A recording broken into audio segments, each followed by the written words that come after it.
सभी विद्यार्थियों का देखिए एक बार फिर हमारे YouTube channel M daily sir में स्वागत है। आज हम आपके लिए लाए हैं 4B का पहला सवाल। डेल्टा बराबर ये साढ़े दिया गया है 2 × 2 कोटि के। ये सभी अवयवों के सहखंड तथा उपसाढ़िक ज्ञात करके दिखाना है हमें। चलिए सहखंड और हम निकालेंगे यहाँ पे सहखंडज और उपसाढ़िक दिया है। डेल्टा बराबर ये देखिए हमने यहाँ पे साढ़े को उतार ली है 1 - 2 4 3। सबसे पहले देखिए हम इसके उपसाढ़िक निकालते हैं। यहाँ पर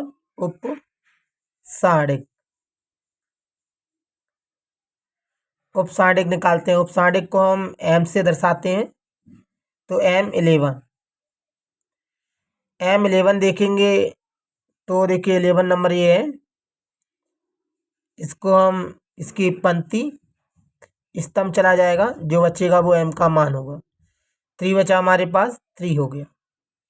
इसी प्रकार हम M12 11 12 अवयव का देखेंगे तो ये स्तंभ और ये पंक्ति गई, 4 बचा, 4 आ गया। इसी प्रकार हम देखेंगे यहाँ पर M21 में देखेंगे हम 21 ये है, ये स्तंभ गया और ये पंक्ति गई तो माइनस का 2 बचा, माइनस का 2 आ गया। इसी प्रकार हम देखेंगे M22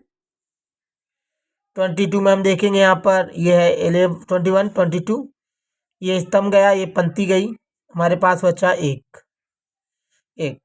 हम देख सकते हैं, ये देखिए हमारे ये साढ़िक के उपसाढ़िक निकल चुके हैं। चलिए अब हम देखेंगे इसमें हमें सहखंड निकालना है तो लिखते हैं हम सहखंड देखिए सहखंड का यहाँ पर एक मैंने फॉर्मूला पहले से ही लिख चुका हूँ।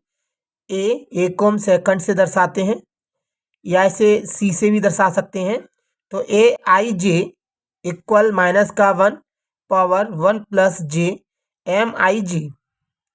तो चलिए हम देखते हैं, यहाँ पर हमारे पास फॉर्मूला है AIJ तो मतलब A11। सबसे पहले हम 11 का निकालेंगे तो हम देखेंगे यहाँ पर ये I का मान भी 1 है और J का मान भी 1 है, यानी आगे का I पीछे का J। हम यहाँ पर अगर सूत्र में देखें तो माइनस का 1 है यहाँ पर। अगर हम जानते हैं कि माइनस की संख्या पर अगर सम की घात होगी तो प्लस का आएगा और विषम की घात होगी तो माइनस का आएगा। हम देख सकते हैं यहाँ पर ये I और J के मान है। अगर इन दोनों को जोड़ा जाए, क्योंकि हम जानते हैं यहाँ पर ये जोड़ा जा रहा है सूत्र के अनुसार, अगर हम दोनों को जोड़ें 1 और 1 2 होते हैं।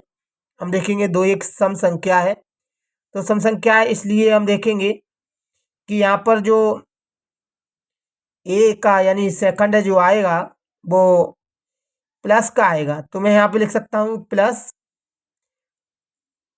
अब हम जानते हैं इसका फॉर्मूला पीछे दिया है MIJ। अगर मैंने 11 लिया है तो M11 आएगा। 11 का मान मेरे पास 3 है, मैंने 3 लिख दिया। हम जानते हैं ये प्लस का तो प्लस का ही रहेगा 3। इसी प्रकार हम देखेंगे A12 हम देखेंगे I और J। I का मान 1, यहाँ पे J का मान 2, दोनों को जोड़ेंगे तो 3 आएगा। 3 एक विषम संख्या है इसलिए माइनस का आएगा। ये देखेगा, हम देखेंगे M11, अब ये 12 आएगा M, तो यहाँ पे 12 M हमारे पास है 4। इस 4 को हम यहाँ रख देंगे, इसका ऐसे मल्टीप्लाई करेंगे तो माइनस के 4 हो गया। इसी प्रकार हम आगे देखेंगे A21। अब देखिए हम 21 को देखेंगे तो इनको फिर जोड़ते हैं। I का मान 2, यहाँ पर J का मान 1 है, 2 और 1 3 है। 3 हम जानते हैं विषम संख्या होती है इसलिए माइनस का आएगा। M21 तो M21 का मान देखेंगे हम ऊपर दिया है माइनस का 2। हम देखेंगे माइनस माइनस प्लस हो जाएगा, प्लस का 2 हो जाएगा। इसी प्रकार हम देखेंगे A22। हम देखेंगे यहाँ पर I का मान 2 है और J का मान भी 2 है, ऐड करेंगे यानी प्लस करेंगे तो 4 हो जाएगा, जो एक सम संख्या है इसलिए प्लस का। M22 का मान है हमारे पास 1 रख देंगे, प्लस माइनस प्लस होता है 1 आएगा हमारा। यही देखिए हमारे सवाल के सह खंड है। यही हमने देखिए 11, 12, 21, 23 ये सभी हमने सह खंड निकाल दिए हैं। यही इसका आंसर है हमारे सवाल का। अब हम आगे देखेंगे क्वेश्चन नंबर 2। क्वेश्चन नंबर 2 देखिए हमारे पास दिया गया है। हमें इसमें भी सभी अवयवों के सहखंडज और उपसांडिक निकालने हैं। चलिए मैं पहले ले लेता हूं। दिया है डेल्टा बराबर हमारे पास साणिक दी गई है 2 - के 4 0 3।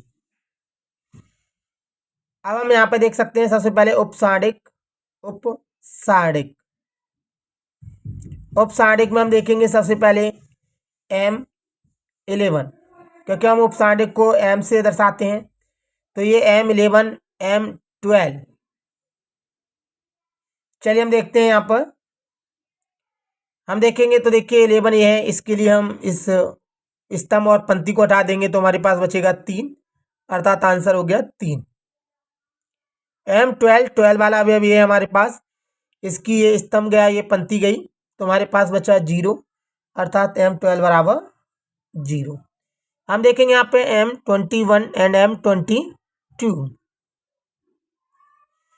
21 हमारे पास ये दिया है, इसका देखिए स्तंभ गया ये पंक्ति गई तो ये -4 हो गया। इसी प्रकार हम देखेंगे ये 22 है, इसका ये स्तंभ गया ये पंक्ति गई तो ये हमारे पास 2 हो गया। ये देखिए उपसांडिक हमने ज्ञात कर दिए हैं। अब इसके हम देखिए सहखंडज ज्ञात करेंगे यानी सहखंड ज्ञात करेंगे। तो मैं ऊपर सूत्र लिख चुका हूं सहखंड का। सहखंड अगर देखिए मैं यहाँ पे फिर से लिख सकता हूँ इस सूत्र को। चलिए मैं यहाँ लिख रहा हूँ। सहखंड का सूत्र होता है AIJ इक्वल -1 इस पे घात होती है I + J और MIJ इंटू में होता है।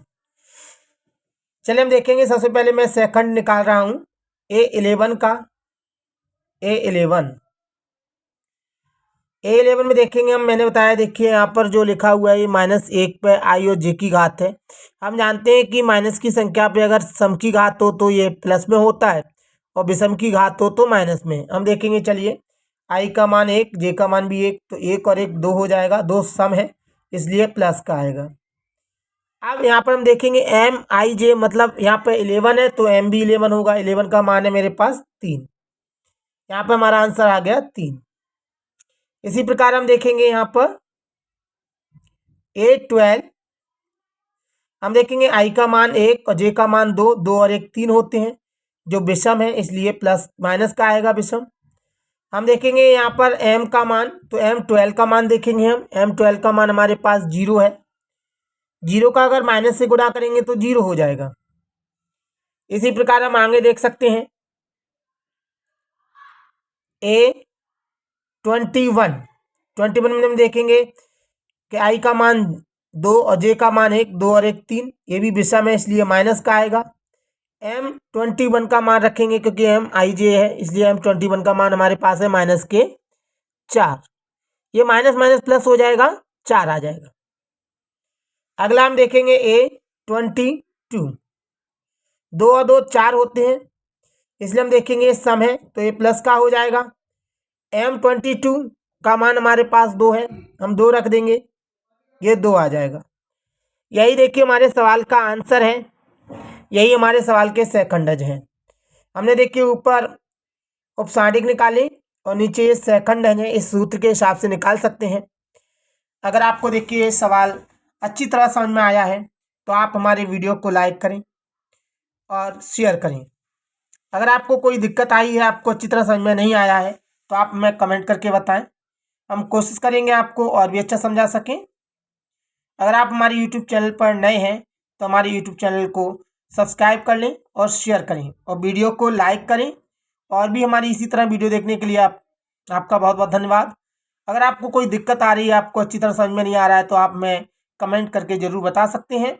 अगर कोई सुझाव देना चाहते हैं तो भी आप हमें कमेंट पर सुझाव दे सकते हैं। हम कोशिश करेंगे आपके सुझाव के अनुसार अपनी वीडियो में हम परिवर्तन कर सकें।